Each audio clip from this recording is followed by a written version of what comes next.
সুপ্রিয় শিক্ষার্থী, আজকে আমরা এসআই এককে সার্বজনীন গ্যাস ধ্রুবক আর এর মান নির্ণয় করব।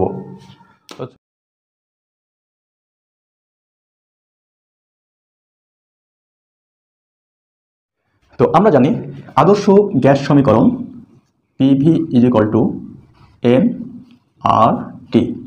তো সেখান থেকে আমরা কি লিখতে পারি, বা R is equal to PV by NT. তো দেখো, যেহেতু আমাদের এসআই এককে আর এর মান নির্ণয় করতে বলেছে, সেহেতু আমরা এখানে পি এবং ভি এর যে মান রয়েছে সেই মানগুলো একটু লেখার চেষ্টা করি। তো দেখো, এক্ষেত্রে পি এর মান হবে, অর্থাৎ চাপ হবে, দেখো আমরা জানি চাপের মান 101.325 kilo Pascal is equal two 101.325 গুণ 10⁻³ প্যাসকেল।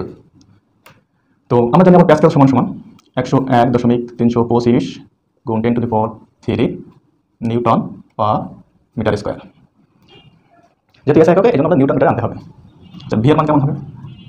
ভি এর মান হবে 22.414।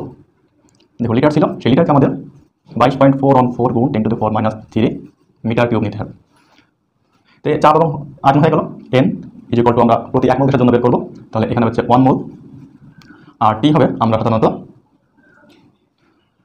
0 ডিগ্রি সেন্টিগ্রেড, বা যেহেতু প্রমাণ অবস্থায় বের করি, তাহলে 0 ডিগ্রি সেন্টিগ্রেড বা 273.15 কেলভিন।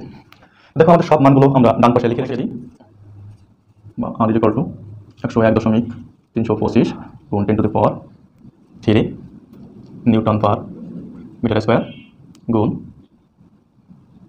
22.414 10⁻³ metre cube. তাহলে 1 মোল গুণ 273.15 কেলভিন। তো দেখো, এই যে ক্যালকুলেশনটা আমরা যদি ক্যালকুলেটারে বের করি, তাহলে আর এর মান দাঁড়ায়, অর্থাৎ আর ইজ ইকুয়াল টু 8.31, একক হবে জুল পার কেলভিন পার মোল। তো এখন দেখো, তোমরা বলতে পারো স্যার এখানে এককটা কীভাবে আসলো? তো আমরা দেখো, উপরে যে এককটা আমরা একক গণনা, এক্ষেত্রে দেখো উপরে রয়েছে নিউটন পার মিটার স্কোয়ার গুণ মিটার কিউব, তলে রয়েছে মোল গুণ আছে কেলভিন। তাহলে উপরে থাকে, আমরা এবার লিখতে পারি, দেখো উপরে থাকে newton metre per mole per kelvin. তো এই যে 1 newton metre, 1 newton metre is equal to 1 joule. তো এখান থেকে আমাদের এই এককটা আসে। তাহলে আমরা আজকে কী করলাম, এসআই এককে আর এর মান কীভাবে নির্ণয় করতে হয় সেটা দেখলাম। আশা করি তোমাদের ভালো লেগেছে। তোমাদের সবার জন্য শুভকামনা, ভালো থেকো।